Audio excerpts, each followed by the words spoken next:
తాకట్లో ఉన్న బంగారాన్ని విడిపించి ఆ రోజున మార్కెట్ ధర కట్టి మిగిలిన డబ్బును మీకు అందిస్తుంది కొమ్మూరి గోల్డ్.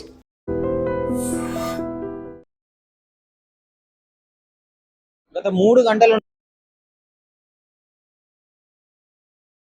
దట్టమైన నల్లబోగ కమ్ముకోవడంతో ఇద్దరు చిన్న పిల్లలు చిక్కుకొని పోయారు. వాచ్మెన్ పిల్లలు, ఇద్దరు పిల్లలు ఉన్నారు. వాళ్ళని చూడటానికి ఎవరో వెళ్ళారు, అదంతా అక్కడే ఇరుక్కొని పోయారు అని చెప్పేసి వాళ్ళ కోసం గాలింపు చర్యలు అయితే చేపడుతున్నారు. మొత్తం డిపార్ట్మెంట్ వాళ్ళు ఇందాక నుంచి ప్రయత్నిస్తున్నారు లోపలికి వెళ్ళడానికి. గ్రౌండ్ ఫ్లోర్ లో ఏదైతే ఫర్నిచర్ ఉందో అది మొత్తం తగలబడిపోయి దట్టమైన పొగ రావడంతో, అంటే దాదాపు సేఫ్టీ ప్రికాషన్స్ కూడా సరైన ఉండాల్సిన పద్ధతిలో లేవు. దాని వల్లనే ఇంత రిస్క్ అవుతుందని చెప్పేసి సైడ్ ఎమ్మటి ఏవైతే ఆ రేకులు ఉన్నాయో వాటన్నిటిని తొలగించడము, జేసీబీని తీసుకొచ్చి మొత్తం కూలిపేయడం జరుగుతుంది.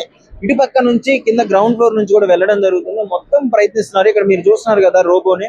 సో దీన్ని మనుషులు ఎవరైతే ఉన్నారో డిపార్ట్మెంట్ వాళ్ళు వెళ్ళలేని ప్రదేశానికి దీన్ని పంపించి అక్కడ దీంతో పాటు లైట్ ఉంటుంది, దీని అంతా కెమెరా ఉంటుంది, మొత్తం రికార్డ్ చేస్తున్నారు. అంటే వెళ్ళలేని ప్లేసెస్ కి దీన్ని పంపించి అక్కడ ఆచూకీ ఎవరైనా ఉందా లేదా అని తెలుసుకునే ప్రయత్నం చేయడానికి ఉపయోగపడుతుంది. మనుషులు ఎవరు అంటే అంత దట్టమైన పొగల్లోకి, అంత మంటలలోకి, ఆ వేడిలోకి మనుషులు ప్రయాణించలేరు. సో అందుకని ఇలాంటి మిషన్స్, అడ్వాన్స్ టెక్నాలజీని కాపాడడానికి, ప్రజలను కాపాడడానికి అయితే పోలీసు వారి బృందం ఉపయోగించడం జరుగుతుంది. సో దీనికి సంబంధించిన విజువల్స్ దీన్ని ఆల్రెడీ లోనకి పంపించారు, చూశారు. వెళ్ళడానికి కూడా అక్కడ ప్రాపర్ గా ఒక వే అనేది లేకుండా ఉంది. ఇక్కడ చూడొచ్చు మొత్తం దాదాపు అందరూ ఇక్కడ ప్రయత్నించడం జరుగుతుంది. దానికోసము ఆర్పేయడానికి గత 3 గంటల నుంచి ప్రయత్నిస్తూనే ఉన్నారు. మొత్తం అంటే ఆ పిల్లల ఆచూకీ, ఆ లోపల ఎవరైతే ఉన్నారో అసలు ఉన్నారా లేరా ఏంటి పరిస్థితి అనేది మొత్తం క్లియర్ చేయడం జరుగుతుంది. అక్కడ చూడొచ్చు రెస్క్యూ బృందము నాలుగు వైపుల నుంచి, 4 దిక్కుల నుంచి ఏ విధంగానైనా వాళ్ళని కాపాడాలన్న ఆ ప్రయత్నంతోనే అప్రమత్తంగా ఉంటూ ఎప్పటికప్పుడు క్లియర్ చేసుకుంటూ ఏ దారి దొరికితే అక్కడ నుంచి వెళ్ళడానికి అయితే ప్రయత్నం జరుగుతుంది. 3 పక్కల నుంచి అయితే ప్రయత్నించినారు. ఎదురంగ నుంచి ఇప్పుడు కూడా వాళ్ళు వెళ్ళడం జరుగుతుంది. అక్కడ ఆ కిటికీ ఇందాకలా లెఫ్ట్ సైడ్ కిటికీని బద్దలు కొట్టారు. కిటికీలు బద్దలు కొట్టి ఆ గ్లాసులు బద్దలు కొట్టేసి మొత్తం లోపలికి వెళ్ళి గ్లాసెస్ అంతా పగలగొట్టి లోనికి వెళ్ళి చూసి వాళ్ళని కాపాడే ప్రయత్నం అయితే చేస్తున్నారు. డెఫినెట్లీ వాళ్ళని కాపాడాలన్న ఉద్దేశంతోనే మొత్తం గాలింపు చర్యలు అయితే చేస్తున్నారు. ఎంత ప్రయత్నించినా గానీ ఆ దట్టమైన పొగలు, మంటల వల్ల ఎవరు లోనికి వెళ్ళలేకపోతున్నారు. అక్కడ మీరు క్లియర్ గా చూడొచ్చు. ఫిరోజ్ ఖాన్ గారు అయితే ఉన్నారు. ఇక్కడ మొత్తం పరిస్థితి ఎలా ఉంది చూసుకోవడానికి అయితే వచ్చారు. ఏంది మంచిగా ఉందా లేదా, అసలు ఎలాంటి పరిస్థితి ఇక్కడ ఉంది, మంటలు గత 3 గంటల నుంచి ఆగట్లేదు, దాని గురించి చెప్పడానికి. సార్ ఎలా ఉంది సార్ లోపల పరిస్థితి? సిచ్యువేషన్ అండర్ కంట్రోల్ అని చెప్తున్నారు. కానీ యూజువల్లీ ఏమవుతుంది అంటే ఫైర్ కంట్రోల్లో వచ్చింది, కానీ అది స్మోక్తో ప్రాబ్లం.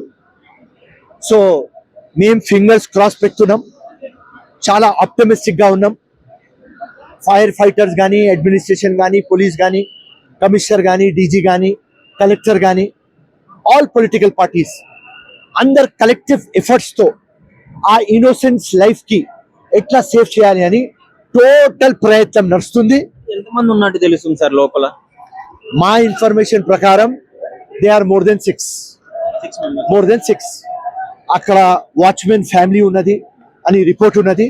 సో ఎగ్జాక్ట్ చెప్పలేం, కానీ లోపల ఉన్నారు. అండ్ ఎవరెవరు నాకు వింటున్నారు, దేవుడికి ప్రేయర్ చేయాలి, ఆ ఇన్నోసెన్స్ లైఫ్ మనం సేఫ్ చేద్దాం. ఫైర్ కంట్రోల్ లో ఉంది కానీ ఆ పొగ వల్ల లోనకు వెళ్ళలేకపోతున్నారు డిపార్ట్మెంట్. అదే డేంజర్. ఎప్పుడు ఫైర్ యాక్సిడెంట్ అయినప్పుడు ఫైర్ కంటే డేంజర్ అది స్మోక్. సో ఆప్టమిస్టిక్ ఉన్నాం, ఎక్కడో ఉంటారు, ఫైర్ ఫైటర్స్ పోతారు, వాళ్ళకు బయట తీసుకువస్తారు, ఇన్నోసెంట్ లైఫ్ సేఫ్ చేద్దాం అని ఆ దేవుడికి ప్రేయర్ చేస్తున్నారు. ముఖ్యంగా సేఫ్టీ మెజర్స్ కూడా కరెక్ట్ గా లేవు, అందువల్లనే ఇబ్బంది అవుతుందని కూడా బయటికి రావడం జరుగుతుంది కదా సార్ ఇన్ఫర్మేషన్. అది ఎప్పుడు అవుతుంది, ఇట్లాంటి ఇన్సిడెంట్స్ అవుతుంది, మనం సేఫ్టీ మెజర్స్ గురించి మాట్లాడతాం. ఎప్పుడు బ్రీచ్ చేస్తారు, ఎప్పుడు ఫాలో చేయరు, బ్రైబరీ నడుస్తుంది, డబ్బులు ఇచ్చేసి మొత్తం లంగ దొంగ పనులు అయితేనే ఉంటాయి. ఇవాళ ఇన్సిడెంట్స్ అయింది, ఈ ఇన్సిడెంట్స్ అయితే ఎవరికి తక్లీఫ్ అయింది? ఓనర్కి ఇన్సూరెన్స్ ఉంటుంది, కానీ ఎవరు చనిపోతున్నారు? Common man, innocent person. So మా ముఖ్యమంత్రి, మా గవర్నమెంట్ దీని మీద చాలా స్ట్రిక్ట్ సీరియస్గా యాక్షన్ తీసుకుంటాం. తప్పకుండా నెక్స్ట్ టైం ఇట్లాంటి కావద్దు అని చర్యలు మేము తీసుకుంటాం. జై హింద్. ఇక్కడ జనాలను కూడా పోలీసు వాళ్ళు కంట్రోల్ చేయడం జరుగుతుంది. ఎందుకంటే ఆ గ్లాసులు పగలగొట్టే సమయంలో అవి కింద పడే అవకాశం ఉంది కదా. సో సేఫ్టీ కోసం అయితే అందరినీ ఇక్కడ నుంచి తరలించడం జరుగుతుంది. సో ముఖ్యంగా ఎంత సేపటి నుంచి పాపం ప్రయత్నిస్తున్నారు, అసలు లోపల ఉన్నారా లేరా ఏంటి పరిస్థితి అని పోలీసు వాళ్ళు గత 3-4 గంటల నుంచి అదే పనిగా ఫైర్ ఇంజిన్స్ వస్తున్నాయి, వాటర్ నింపుకొని వెళ్తున్నాయి, మొత్తం ఎంత చూసుకున్నా లేదు. సో అందరిని అయితే కంట్రోల్ చేయడం జరుగుతుంది. మీరు ఇక్కడ క్లియర్ గా చూస్తున్నారు కదా, అంటే ఆ పాపం అసలు మొత్తం ఇటు పక్కల పగలు కొట్టారు. ఇప్పుడు కూడా అక్కడ కూడా ఎదురుంగ నుంచి ఇప్పుడు పగలగొట్టే ప్రయత్నం అయితే చేస్తున్నారు. ఎదురుగు నుంచి గ్లాసెస్ అన్ని బ్రోక్ చేసి వాళ్ళని పంపించే ప్రయత్నం అయితే చేస్తున్నారు. ఇక్కడ పరిస్థితి ఎవరికి ప్రమాదం జరగకుండా ఇక్కడ క్రౌడ్ ని అయితే పోలీస్ వాళ్ళు కంట్రోల్ చేయడం జరుగుతుంది. సో ఇక్కడ క్రౌడ్ అంతా క్లియర్ చేసుకుంటే అక్కడ మీకు ఇక్కడ చూస్తున్నారు కదా, ఆ గ్లాసెస్ ఏదైతే ఉందో అక్కడ లోపలికి వెళ్ళడానికి ఆ వెళ్ళే దారి కోసం అయితే దాన్ని బ్రేక్ చేయడం జరుగుతుంది. ఆ గ్లాస్ మొత్తం ఇక్కడ పడే ఛాన్స్ ఉంది కాబట్టి అందరినీ తరలించడం జరుగుతుంది. సో దీనికి సంబంధించి ముఖ్యంగా ఆ లోపల అసలు ఎంతమంది ఉన్నారు, ఎవరున్నారు అనే విషయం అయితే తెలియట్లేదు. ఆ దట్టమైన పొగ వల్ల మొత్తం అయితే అక్కడ ఉన్నారా లేరా అనేది లైట్లు నిజంగా మొత్తం బంద్ చేయడం జరిగింది. మొత్తం అక్కడ పోలీస్ వాళ్ళు సపరేట్ గా ఒక టార్చ్ లైట్లు వేసుకుని లోపల దట్టమైన పొగ, అంటే ఇక్కడ పవర్ కూడా కట్ చేయడం జరిగింది ఈ వీధిలో మొత్తం క్లియర్ చేసుకోవడానికి. సో కాపాడే ప్రయత్నంలోనే ఇవన్నీ చేస్తున్నారు. చాలా తొందరగా స్పందించడం జరుగుతుంది. సో ఇక్కడ అందరూ చూడొచ్చు, అందరినీ క్లియర్ చేసే ప్రయత్నం అయితే చేస్తున్నారు.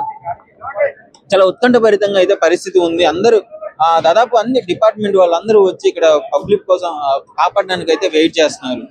జరిగింది అంటే మంటలు అదుపులోకి ఆల్మోస్ట్ మా వాళ్ళందరూ ట్రై చేస్తున్నారు, డిపార్ట్మెంట్ వాళ్ళందరూ ట్రై చేస్తున్నారు. కాకపోతే మెయిన్ ప్రాబ్లం ఏంటంటే లోపలికి వెళ్ళి అంటే 6 ఉన్నట్టు తెలుస్తుంది, 6 మెంబర్లు పైగా ఉన్నట్టే తెలుస్తుంది.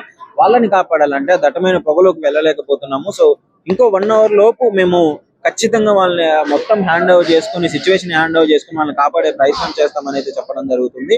సో ఇది పరిస్థితి, లోపల అసలు ఎలా ఉంది ఏంటి అని ఇంకా 1 అవర్ ధరిస్తే గానీ చెప్పలేని పరిస్థితి నెలకొనింది. నిజంగా ప్రస్తుతం ఉన్నటువంటి సమాజం దేనికి ప్రయారిటీ ఇస్తుంది? ఆర్థిక సంబంధాల చుట్టూ మాత్రమే తిరుగుతుంది. మళ్ళీ ఎన్నికలంగానే చాలా విరక్తి కలుగుతాను. మంచి అనిపిస్తుంది కదా, లేడీస్ కూడా ఛాలెంజింగ్ జాబ్స్ చేసినప్పుడు చాలా బాగుంటది. ట్రాఫిక్ అసిస్టెంట్స్ గా నియమించిన ట్రాన్స్జెండర్స్ అందరితో సాల్యూట్ చేయించుకుంటున్నారు. ఫుడ్ డెలివరీ ఇవ్వటానికి వెళ్ళినటువంటి డెలివరీ బాయ్ అనిల్ పై కళ్ళ ముందు